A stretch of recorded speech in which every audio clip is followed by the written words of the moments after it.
नमस्कार। न्यूज 18 पर उत्तराखंड वासियों के लिए बेहद खास बुलेटिन अपना उत्तराखंड लेकर हाजिर हूं मैं कंचन डोगरा ने की। लेकिन सबसे पहले बड़ी खबर आपको इस समय की बताएंगे। प्रधानमंत्री नरेंद्र मोदी मुख्यमंत्रियों के साथ आज वीडियो कॉन्फ्रेंसिंग कर चुके हैं।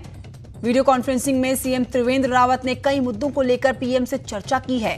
राज्य के हालातों को लेकर पीएम को जानकारी दी गई। सीएम ने पीएम को बताया कि राज्य में केंद्र की गाइडलाइन का पूरा पालन किया जा रहा है। वहीं आपको बताएं कि प्रदेश में फार्मा फूड प्रोसेसिंग यूनिट को चालू कर दिया गया है। सीएम ने बताया कि सोशल डिस्टेंसिंग के साथ गंगोत्री यमुनोत्री के कपाट खोल दिए गए।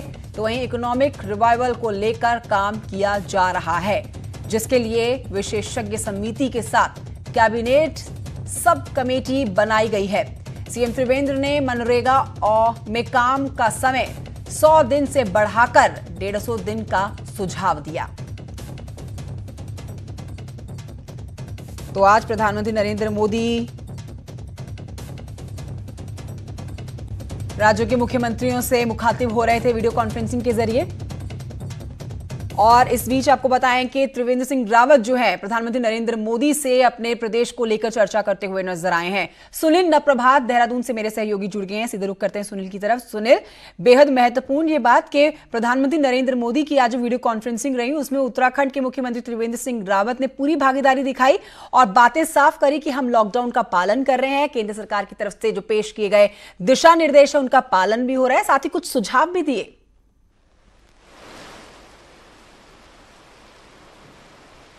बिल्कुल कंचन, मुख्यमंत्री ने प्रधानमंत्री को अवगत कराया कि राज्य में जो कोरोना की स्थिति है वो अंडर कंट्रोल में है। उन्होंने बताया कि राज्य पूरी तरह से केंद्र की जो एडवाइजरी है उसका पालन कर रहा है और प्रधानमंत्री का जो मूल मंत्र है जान भी जहान भी, उसी को रोड मैप मानते हुए राज्य आगे बढ़ रहा है। उन्होंने बताया कि किस तरह से फूड प्रोसेसिंग और तमाम चीज़ों को राज्य में शुरू कर दिया गया है। फार्मा कंपनियों में काम जारी है, उद्योगों में भी काम शुरू किया गया है, लेकिन इसमें पूरी तरह से जो एडवाइजरी है केंद्र की उसका ध्यान रखा गया है। सोशल डिस्टेंसिंग का यहाँ पर पालन किया जा रहा है। मुख्यमंत्री ने प्रधानमंत्री को बताया कि किस तरह से जो दो महत्वपूर्ण धाम हैं उत्तराखंड के, जिन पर पूरी पर्यटन, जिन पर पूरी आर्थिकी उत्तराखंड की टिकी हुई है, गंगोत्री और यमुनोत्री। कोरोना के इस काल में गंगोत्री और यमुनोत्री के भी जो कपाट हैं बहुत सादगीपूर्ण ढंग से खोले गए और यहाँ पर भी सोशल डिस्टेंसिंग का पूरा पालन किया गया।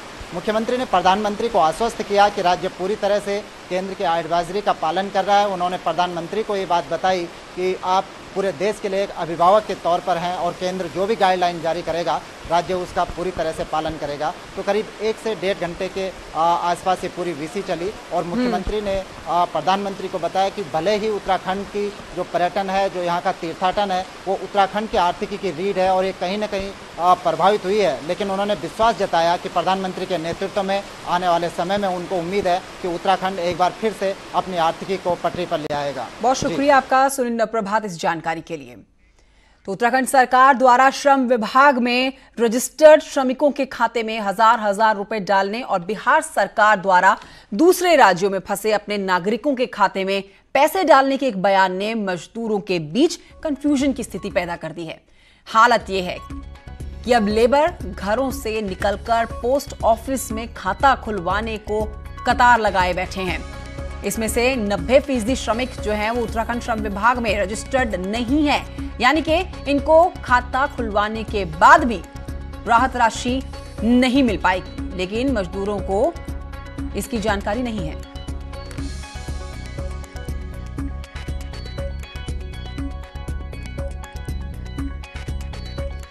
संकट काल में जब सोशल डिस्टेंसिंग को सबसे बड़ा हथियार माना जा रहा हो, तब आप देख सकते हैं कि ये पोस्ट ऑफिस है, हेड पोस्ट ऑफिस है। यहाँ पर मजदूरों की लंबी कतार लगी हुई है, करीब 1 से 1.5 किलोमीटर। बड़ी संख्या में मजदूर यहाँ खड़े हैं और इसके पीछे एक बड़ा कारण ये है कि ये सभी मजदूर पोस्ट ऑफिस में अपना खाता खुलवाना चाहते हैं। दरअसल बिहार सरकार और उत्तराखंड सरकार के अलग अलग आदेशों के चलते ये मजदूर कन्फ्यूज़न की स्थिति में हैं। कुछ श्रमिकों का ये कहना है कि सरकार हजार रुपए खाते में डाल रही है, इसलिए वो खाता खुलवाने पोस्ट ऑफिस पहुंचे हैं। लेकिन उत्तराखंड में सरकार ने लॉकडाउन 1 और लॉकडाउन फेज 2 में जरूर श्रमिकों के खाते में 1-1 हजार रुपये डालने की घोषणा की है और सरकार डाल भी रही है। लेकिन ये सिर्फ उन्हीं श्रमिकों के खाते में ये पैसा जाएगा जो श्रम विभाग में रजिस्टर्ड होंगे। जो लोग श्रम विभाग में रजिस्टर्ड नहीं हैं उनके खातों में ये पैसा नहीं जाएगा। लेकिन इन तमाम श्रमिकों को ये जानकारी नहीं है कि उनको श्रम विभाग में रजिस्ट्रेशन भी कराना है। इसके अलावा दूसरा जो मुख्य कारण है कि बिहार सरकार ने एक बयान दिया है कि उनके नागरिक, उनके श्रमिक जहाँ जहाँ भी जिस स्टेट में भी होंगे, बिहार सरकार उनके खातों में उनको राहत राशि देगी, उनको पैसा पहुँचाएगी। इसके मद्देनज़र भी ये बड़ी तादाद में खड़े ये बिहार के श्रमिक यहाँ पर खाता खुलवाना चाहते हैं। उनका कहना है कि यदि वो पोस्ट ऑफिस में खाता खुलवाते हैं तो उनके खातों में पैसा आएगा। लेकिन जिस संख्या में, दर्जनों की संख्या में श्रमिक यहाँ पर खड़े हैं, सोशल डिस्टेंसिंग का कोई ध्यान नहीं रखा जा रहा है, वो स्थिति खतरनाक हो सकती है। कैमरा पर्सन अनिल नेगी के साथ सुनील नौप्रभात, न्यूज़ 18 देहरादून। बुलेटिन में अब बात करेंगे रैपिड टेस्ट की। तो एक बार फिर से रैपिड टेस्ट पर रोक लगा दी गई है और एक सप्ताह में दूसरी बार ऐसा मौका सामने आया है जब रैपिड टेस्ट पर रोक लगाई गई है। अधिकारी केंद्र की गाइडलाइन का इंतजार कर रहे हैं।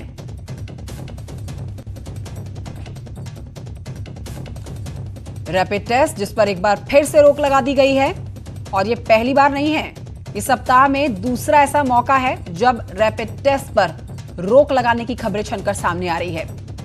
इस बीच आपको यह भी जानकारी दें कि अधिकारी जो हैं वो केंद्र सरकार की तरफ से जो गाइडलाइंस आएंगी उनका इंतजार कर रहे हैं और उन गाइडलाइंस के आने के बाद ही आगे बढ़ा जाएगा।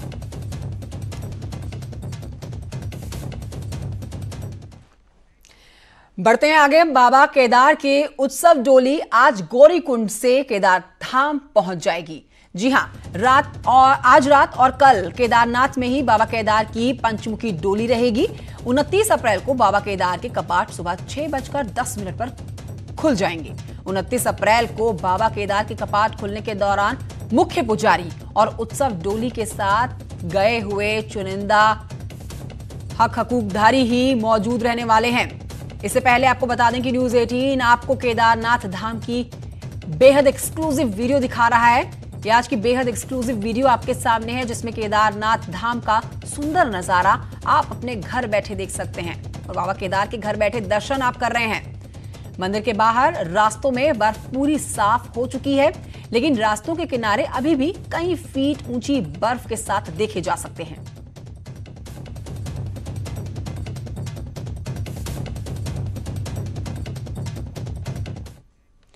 हल्द्वानी से बड़ी खबर आ रही है जहां पर 290 डॉक्टर्स को नोटिस भेजा गया है।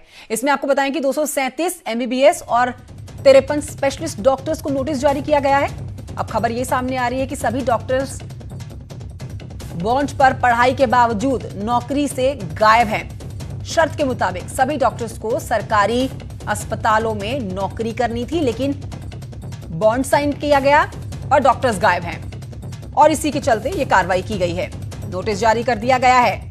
290 डॉक्टर्स की संख्या है जिनके खिलाफ ये नोटिस जारी किया गया है। इनमें कुछ डॉक्टर्स एमबीबीएस हैं, कुछ स्पेशलिस्ट हैं।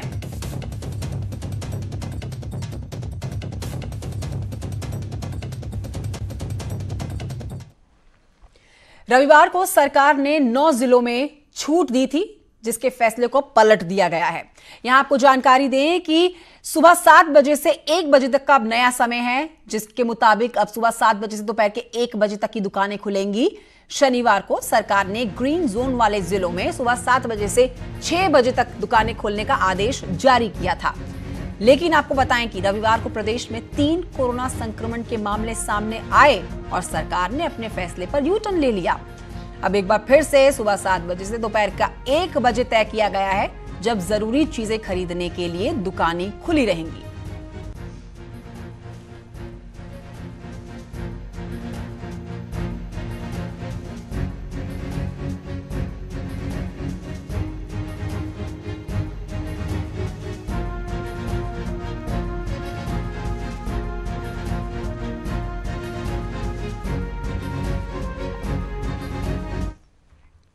बढ़ते हैं आगे। ऋषिकेश एम्स में कार्यरत नर्सिंग स्टाफ की रिपोर्ट पॉजिटिव आने के बाद एम्स प्रशासन हरकत में आया है।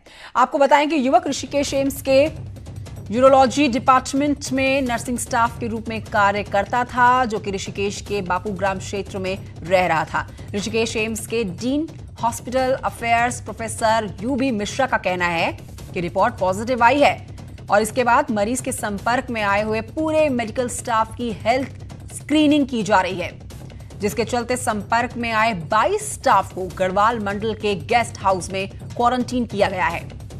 यूरोलॉजी डिपार्टमेंट को भी बंद कर दिया गया है। अब आपको यहां बता दें कि प्रशासन ने बापू ग्राम में मरीज के संपर्क में आए 7 स्टाफ को भी क्वारंटीन किया है।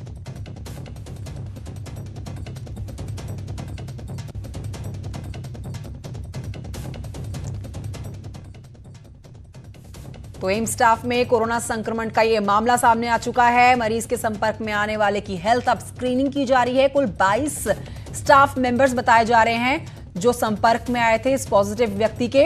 अब इन सबको क्वारंटाइन कर दिया गया है। बापूग्राम के 7 लोगों का नाम भी इसमें शामिल है। यूरोलॉजी का डिपार्टमेंट, जहां पर ये नर्सिंग स्टाफ का कर्मचारी था, लेकिन कोरोना पॉजिटिव पाया गया है।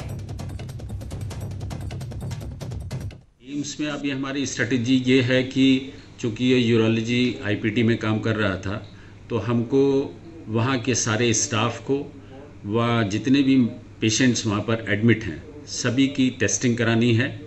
तो स्टाफ की ओपीडी में स्क्रीनिंग चल रही है और उनका सैंपल लिया जा रहा है। उसी तरह से जितने भी पेशेंट्स वहाँ पर एडमिट हैं उन सभी का सैंपल लिया जाएगा और उसको भेजा जाएगा। लॉकडाउन में ड्यूटी के दौरान हाथ गंवाने वाले पंजाब पुलिस के सब इंस्पेक्टर हरजीत सिंह को उत्तराखंड पुलिस ने सम्मान दिया है। हरजीत सिंह की बहादुरी को सलाम करते हुए उत्तराखंड के डीजीपी अनिल कुमार रतूड़ी ने अपने वर्दी में एसआई हरजीत सिंह की नेम प्लेट लगाकर उनको सम्मान दिया। इसके साथ ही डीजीपी ने उनके जल्द स्वस्थ होने की कामना भी की है। जानकारी आपको यहां दें कि लॉकडाउन का उल्लंघन करने से रोकने पर निहंगों ने एएसआई हरजीत सिंह का हाथ काट दिया था। हरजीत सिंह का इलाज पीजीआई चंडीगढ़ में चल रहा है।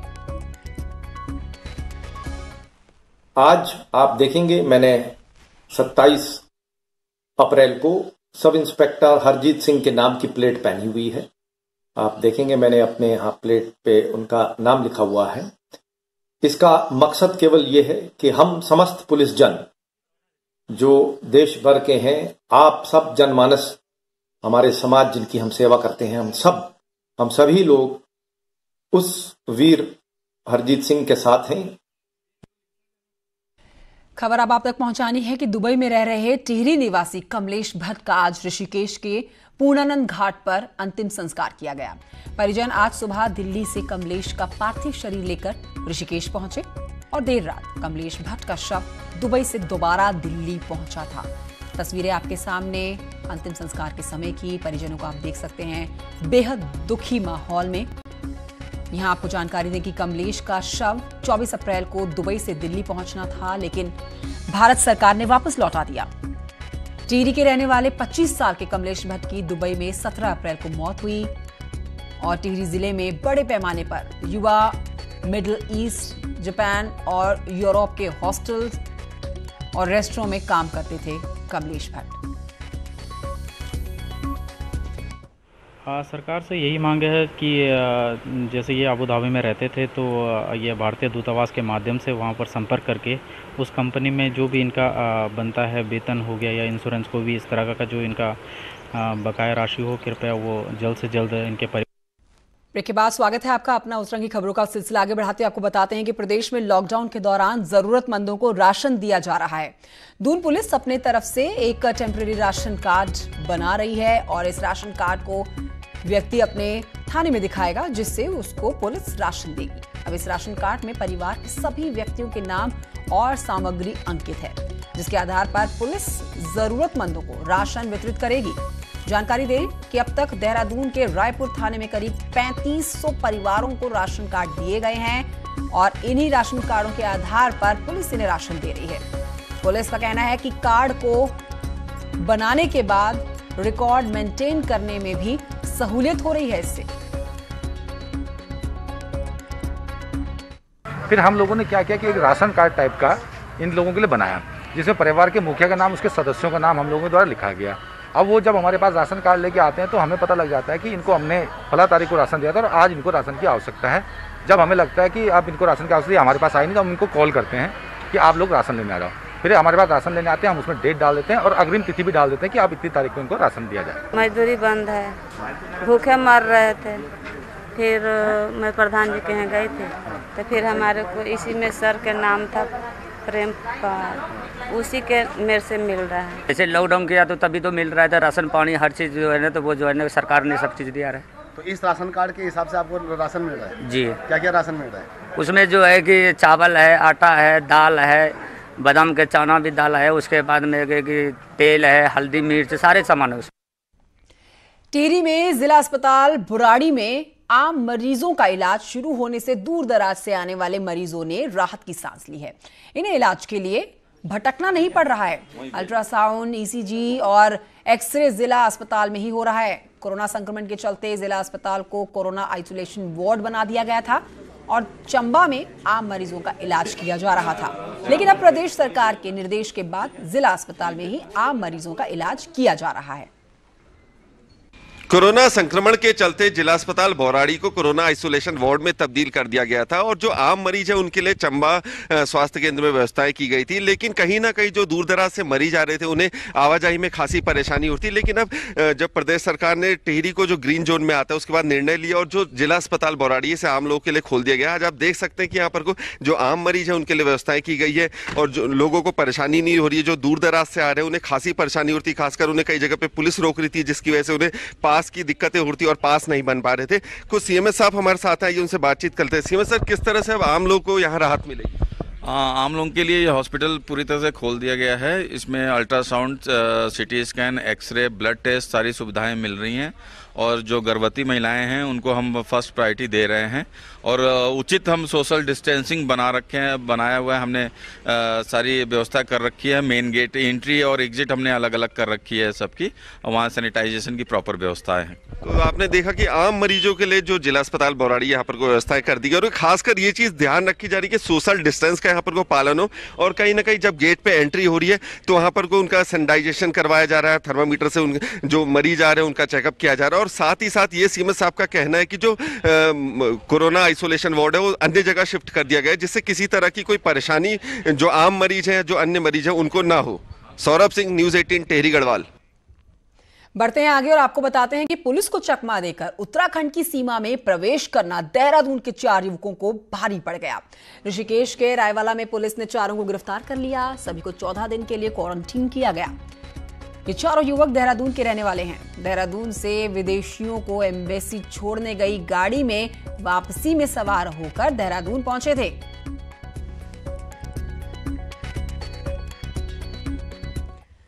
आगे बढ़ रहे हैं, अल्मोड़ा से इस वक्त की बड़ी खबर आपको बता रहे हैं, जहां पर न्यूज़ 18 की खबर का बड़ा असर हुआ है। न्यूज़ 18 ने प्रमुखता से खबर दिखाई थी और जिले में पहले बजट के अभाव में फिर लॉकडाउन के कारण निर्माण कार्य बंद हुआ।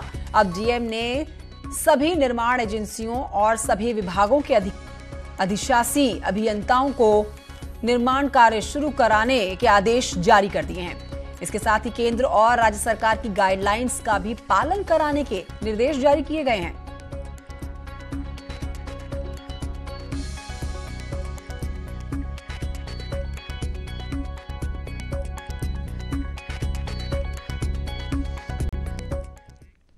खटीमा में प्रशासन ने लंबे समय से चले आ रहे लॉकडाउन में थोड़ी ढील बरती है। खटीमा एसडीएम के मुताबिक सरकारी निर्माण कार्य और मजदूरों के काम को लेकर सशर्त छूट दी गई है। साथ ही किसी भी निर्माण कार्य से पहले विभागों को अनुमति लेनी होगी और इसके साथ केंद्र और राज्य सरकार की गाइडलाइंस का भी पूरा पालन करना होगा। एनएच की कुछ योजनाएं यहाँ पर चल रही हैं, परियोजनाएं जिसमें कार्य पूर्ण होना आवश्यक है, जो जन सुविधाओं को देखते हुए आवश्यक है, तो उसको लेकर जो भी परियोजनाएं शुरू की जानी है उनके विभागाध्यक्ष के द्वारा पत्र भेजा जा रहा है कि ये जनहित में या तत्कालिकता के आधार पर आवश्यक है और उसकी परीक्षण करने के बाद उसमें परमिशन तो दी जा रही है। उसके बाद भी उसमें ये बाध्यता है कि वो लॉकडाउन के जो हमारे आदेश हैं और जो सोशल डिस्टेंसिंग इत्यादि उन सबका पालन करेंगे। साथ ही साथ प्रदेश के बाहर से लेबर नहीं लाई जाएगी, तो इसको लेकर भी ये निश्चित कराया जा रहा है। बढ़ते हैं आगे और आपको बताते हैं कि गौथिल शैली में बने अद्भुत इमारत नैनीताल के राजभवन ने 122 साल पूरे कर लिए हैं। नैनीताल के कुछ युवाओं ने आज अपने घर में केक काटकर राजभवन निर्माण के इस दिन को याद भी किया। 220 एकड़ में फैले इस राजभवन में 115 कमरे हैं, तो वहीं 50 एकड़ में गोल्फ ग्राउंड तैयार किया गया है। आज के दिन 1897 में इसकी नींव रखी गई थी, जिसके बाद 1900 में तैयार हुआ और हर साल नैनीताल के इसी राजभवन को देखने के लिए हजारों पर्यटक पहुंचते हैं।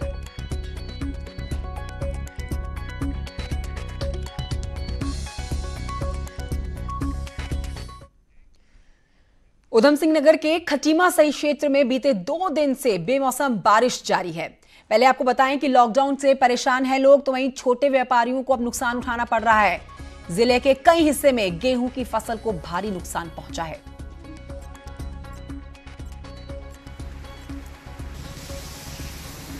लॉकडाउन की वजह से एक तो वैसी परेशानी चल रही है, ऊपर से जो केला ला रहे हैं, जो ठेला लगा रहे हैं, वो भी 2 दिन की बेमौसम की बारिश से सारा माल बेकार हो जा रहा है और वापस घर पे जाना पड़ रहा है और सारा माल खराब हो जा रहा है, सारा माल सड़ जा रहा है और कोई 2 पैसे की आमदनी नहीं हो रही है। एक तो कुदरत की मार ने ऐसी मारा है, एक तो लॉकडाउन, ऊपर से कुदरत की मार रही है।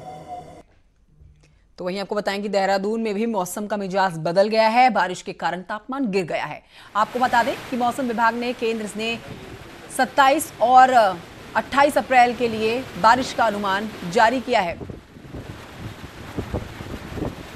लगातार बारिश 27 और 28 ये 2 तारीख मौसम विभाग की तरफ से जारी की गई है। तेज बारिश का अनुमान जाहिर किया गया है। मौसम का मिजाज पूरी तरह से बदला हुआ। उत्तराखंड में बारिश होगी तो मौसम में बदलाव आएगा। चरचराती हुई गर्मी से राहत जरूर मिलेगी, लेकिन इसका खामियाजा किसानों को भुगतना पड़ेगा। बेमौसम की बारिश फसलों को खराब कर रही है।